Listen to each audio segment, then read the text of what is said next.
Muy buenas noches, mi nombre es Maya Arciniegas. El día de hoy le voy a realizar una entrevista con el objetivo de saber lo que pasó durante la época de la violencia en Barranca Bermeja. ¿Me podría decir cuál es su nombre? Mi nombre es John Alexander Calderón, ¿Qué edad tiene? 42 años, ¿Con quién vive usted actualmente? con mi esposa y mis hijos. ¿Cuál es su ocupación actual? Actualmente dedicado a la familia, ¿A qué dedica usted su tiempo libre? a hacer deporte, Por ejemplo, ¿cuál deporte? el ciclismo. El ciclismo. Listo. Bueno, John, ¿a partir de qué año usted observa que la época de la violencia en Barranca Bermeja? Personalmente, de 1998, cuando presté servicio militar aquí en el batallón, y los siguientes años que transcurrieron, más o menos hasta el 2004, casi exactamente. ¿Qué actividades realizaban los grupos armados ilegales en el municipio durante la época? En esa época que ocurría o había tanta violencia aquí en Barranca Bermeja, los grupos ilegales, al igual que en la actualidad, se dedicaban a extorsionar, secuestrar, cometían asesinatos, control de territorio, y uno de los puntos que fue muy tratado aquí en Barranca Bermeja era el reclutamiento forzado y el desplazamiento de muchas familias de los barrios y de la misma ciudad para otras regiones del país. ¿Cuál fue el papel que desempeñó la fuerza pública en ese entonces? La policía, hablo por la policía, igual que ahorita, control territorial. En ese entonces, hablo del 2000, 2001, lo que se hace actualmente, en pocas palabras: patrullajes, control de infraestructura, control de vías, protección a la población, con el fin de evitar que los grupos ilegales tomaran mucha más fuerza en cada territorio, y si hablamos de Barranca Bermeja, en cada uno de nuestros barrios. ¿Cómo se desarrolló el conflicto entre los grupos armados ilegales por el control? En ese entonces que lo pude vivir era la guerra que existía entre la llamada guerrillas y las Autodefensas Unidas de Colombia. Ellas luchaban en cada uno de nuestros barrios, lo que mucha gente en la actualidad, que no, gracias a Dios, no tuvo que vivir, pero muchos de estos barrios que vivimos hoy aquí en Barranca Bermeja eran campos de batalla. Habían sectores, si no es por decir casi todos los sectores, especialmente los barrios nororientales y surorientales de la ciudad, donde la gente después de las 6 de la tarde no podía estar en las calles. Eran calles solitarias, solamente se veía muchas veces solamente esos grupos armados ilegales, o cuando el ejército o la fuerza pública podía ingresar. ¿Por qué? Porque estaban disputando el control territorial. Entonces mucha gente podría quedar inmersa en el enfrentamiento entre esos dos grupos armados ilegales. Por ello, pues, evitaban de salir, y porque también, como le digo, muchos barrios eran dominados por estos grupos y tenían prohibido determinadas horas que estuvieran en la calle. Es decir, la policía simplemente cumplía un papel como de protección a la población y no tenía como más participación directa como la que tenía el ejército. No, los dos, tanto ejército como policía, cumplían la función que les correspondía, ¿sí? Lo que pasa es que, como le digo, hay sectores donde no se podía estar permanentemente, pero en esos momentos, en esos instantes que no se podía estar, era cuando estos grupos aprovechaban para ir disputando ese territorio, lo que llevaba a esos enfrentamientos que muchas veces cobraba la vida de inocentes en esas guerras por ganar territorios, por ganar barrios, para tener mayor control aquí en Barranca Bermeja. Algo terrible. ¿Cuáles eran sus horarios de trabajo en ese tiempo? No había un horario de trabajo, no sabía uno a qué horas empezaba ni a qué horas terminaba. ¿Por qué? Porque en el momento que se requiriera algún servicio, algún apoyo, así uno acabara de llegar, uno estuviera durmiendo, o estuviéramos almorzando, comiendo, desayunando, o descansando, como le digo, uno volvía a salir. Si usted acaba de llegar de un servicio y pasaba algo en Barrancabermeja, un ataque a una patrulla, un ataque a unas instalaciones, un hecho sicarial, la muerte de una persona, todo el mundo salía. La gente que conoce o que desafortunadamente vivió esta situación, saben que la violencia en ese entonces era muy, muy compleja. Entonces la fuerza pública, teniendo en cuenta esta complejidad, la fuerza pública apoyaba o llegaba a esos sitios no con una o dos patrullas, llegaban muchísimas patrullas, muchos policías. Entonces por eso vuelvo y repito, no había un horario de entrada ni un horario de salida, porque en el momento que pasara algo, la hora que fuera, todos salíamos, estuviéramos como estuviéramos, en pantaloneta, uniformados, sin camisa, se cambiaba en el carro, pero todo el mundo salía. Prácticamente como un servicio de 24 horas por la disponibilidad, por el tiempo, ¿cierto? Pues la realidad de la fuerza pública, tanto de ejército como policía, el horario de nosotros era y es actualmente las 24 horas. Que hay momentos en que se puede llegar a descansar, sí los hay, pero la disponibilidad era las 24 horas. En esa época era permanentemente las 24 horas, porque usted no sabía si a medianoche, en la madrugada, iba a acontecer algo. Y como le digo, si pasaba algo no era solamente de la patrulla del sector, de la unidad policial del sector, no, era de todo el mundo el compromiso con el fin de que no fuera a ocurrir un hecho más grave donde fuera involucrado la ciudadanía o un miembro de la institución. Entiendo. ¿La unidad donde usted laboró intervino directamente en algún suceso de esa época? Claro, cualquier miembro de la policía, del ejército que estuviera en esa época acá, intervino en muchas ocasiones, en muchos hechos que lamentablemente sucedieron en Barrancabermeja, como fue toma de instalaciones policiales, ataques a las instalaciones policiales que quedan en el Parnaso, antiguamente llamadas Cohen, bombas, carro bomba. Entonces cualquier miembro de la fuerza pública, ejército, policía de la época estuvo involucrado en muchos hechos, porque como le dije en la pregunta anterior, si sucedía algo, todo el mundo descansando, trabajando, iba a apoyar a esa unidad con el fin de poder subsanar o evitar que pasara algo mayor. Entiendo. ¿Conoce usted si alguna de estas instituciones del Estado manejaba una estadística de cuántas personas fallecían diariamente a causa del conflicto que se vivía en el municipio? Que las conocieras, no podría decir. Que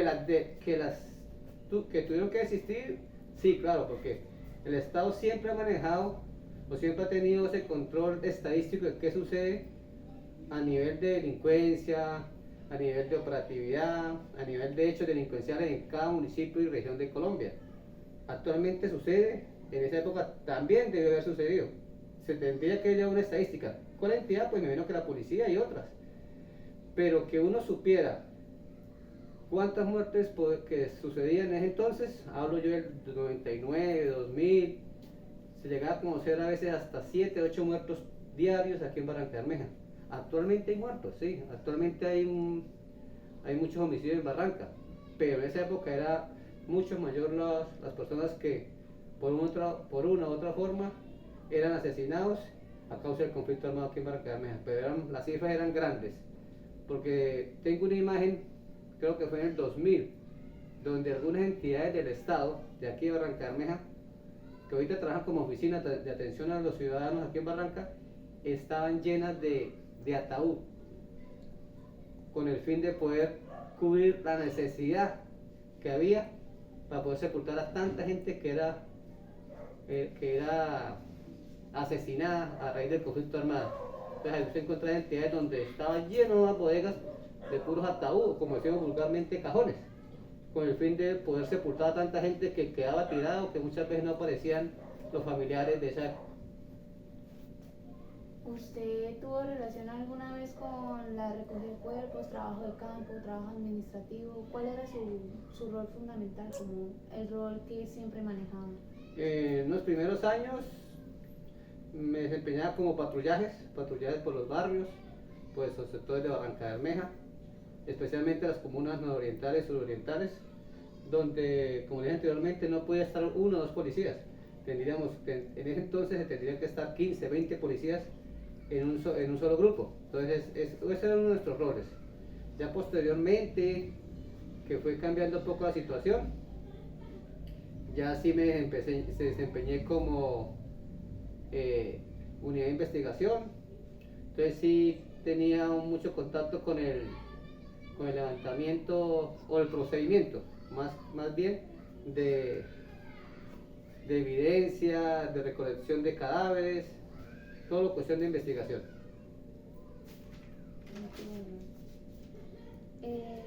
¿Cuáles eran los sectores donde la fuerza pública definitivamente no podía ingresar? Pues no diría definitivamente. Sectores difíciles, como lo he dicho también anteriormente, los barrios en ese entonces, nororientales y surorientales. Estamos hablando de Postobón hacia arriba, de Puente Elevado hacia arriba, de Bonancia hacia adentro. Esos son los sectores donde, como dije en una pregunta anterior, no pueden dar uno o dos policías, no pueden dar uno o dos soldados, se tendría que andar en grupos grandes, porque eran los barrios que eran más controlados por todos los grupos armados ilegales. Hablo de guerrillas, autodefensas. Era el caso que cuando una unidad militar o policial pasaba estos tres sectores que mencioné anteriormente, echaban pólvora. ¿Para qué? Al sonar la pólvora, todos los que estuvieran de esos tres sectores que nombré, barrios nororientales y orientales, hacia arriba, sabían que la fuerza pública estaba ingresando. Entonces, si había alguien por ahí, sabía que podía haber enfrentamientos, se escondía. Si había un delincuente, sabía que tenía que estar pendiente porque venía la policía y el ejército. Entonces, eso era como el timbre. Ojo, viene la policía y el ejército. Y entonces, si quería hacer un atentado contra nosotros o contra cualquier institución, ese era el momento de estar pendiente de ellos. Y volvían a echar pólvora cuando esa unidad policial salía por alguno de esos tres sectores. Esa era como la advertencia o ponerse alerta entre ellos en esos tres sectores. No digo por eso, podemos decir la pregunta, no definitivamente, porque sí eran barrios difíciles de ingresar, pero siempre se ingresaba. ¿Siempre se mantuvo como el patrullaje durante esas zonas o simplemente eran como de paso? No, se hacían patrullajes por los sectores de acá de las diferentes comunas unas 5, 6, 7, 4, pero especialmente, como digo, en barrios nororientales. No quiere decir que en el sector comercial, sector más céntrico, no ocurrían hechos. No, sí, también tenía que estar uno pendiente porque la delincuencia estaba por todo lado. Pero estos barrios nororientales y surorientales en esa época eran muy complejos y muy difíciles de trabajar. Por la situación. ¿Cuál fue el año más difícil al que se enfrentó durante esa época y por qué? Pues todos los años fueron difíciles al principio, como lo dije, pero unos años que es que le marca uno más la vida laboral fue en el 2000. Cuando yo estuve acá, hubieron muchos años difíciles, muchos años atrás, perdón, pero que no los viví personalmente. Que tuve conocimiento que pasaba, sí, pero que yo lo haya vivido, hablo del año 2000, porque hubo muchos carros bombas, muchas motobombas, asesinatos, enfrentamientos entre la fuerza pública, el ejército, con los grupos armados ilegales en diferentes barrios de aquí de Barranca Bermeja. Como lo dije, son enfrentamientos que usted pasaba por un barrio y le disparaban, de cualquier casa le podían disparar. Entonces es muy diferente usted enfrentarse con alguien de frente o en un campo donde no vaya usted a afectar a nadie, pero aquí se vivía la guerra de guerrillas, guerra aquí urbana dentro de los barrios. Entonces sí hablo más para esa época en el año 2000. Se veía mucho que la situación era poco manejable debido a la dificultad, debido a los grupos, ¿cierto? Sí, claro, los grupos armados ilegales tenían el control de los barrios. No había no había presencia del Estado, no había inversión social. Aunque Barranca en esa época era más pequeña, ¿no? Ahorita Barranca Bermeja está inmensamente crecida. Es muy grande Barranca Bermeja. En esa época no existían muchos barrios, no existían todos los barrios que están de Pozo 7 hacia arriba, no existían todos los barrios que están de La Paja hacia arriba. Muchísimos barrios que no existen. Entonces Barranca Bermeja era más pequeña, pero así era pequeña, pero había también mucho conflicto. Claro, y sobre lo de Barrancabermeja, tratará la siguiente pregunta. ¿Sabe usted cómo Barrancabermeja, con los defectos que tenía en ese tiempo, llegó a ser la Barrancabermeja de hoy muy distinta a la de hace muchos años? Muy distinta, sí, sí es verdad. Sí, como lo dije en la pregunta, sí, tenemos problemas. Como lo dije anteriormente, están ocurriendo actualmente muchos asesinatos, aparentemente por la disputa de territorio, pero ha cambiado mucho, digo yo, por la misma presencia del Estado, por el interés que le puso el Estado a Barrancabermeja. Vuelvo y lo menciono, Barrancabermeja después de las 6 de la tarde, en muchos barrios nadie podía salir, nadie puede estar en la calle. Mire ahora, gracias a Dios, la gente pues está más libre en sus casas, sí, tiene sus defectos, pero la gente está libre en sus barrios. Entonces yo, en mi punto de vista, es gracias a la presencia del Estado, ¿qué es la presencia del Estado? Sus fuerzas militares, sus fuerzas policiales, la inversión social, que la gente cree en sus líderes. ¿Qué trae esto? Trae empresa, trae trabajo. Entonces yo voy más encaminado por eso, más presencia del Estado. No puede ser que en esa época Barrancabermeja estaba olvidada, a mi punto de vista. Y ese ojo en Barrancabermeja ayudó a que con la presencia del Estado, que la gente crea, invierta, y por eso creo que estamos donde estamos. No estamos perfectos, pero estamos mucho mejor que hace unos años atrás.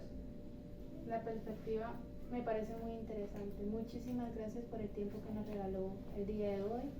Espero esa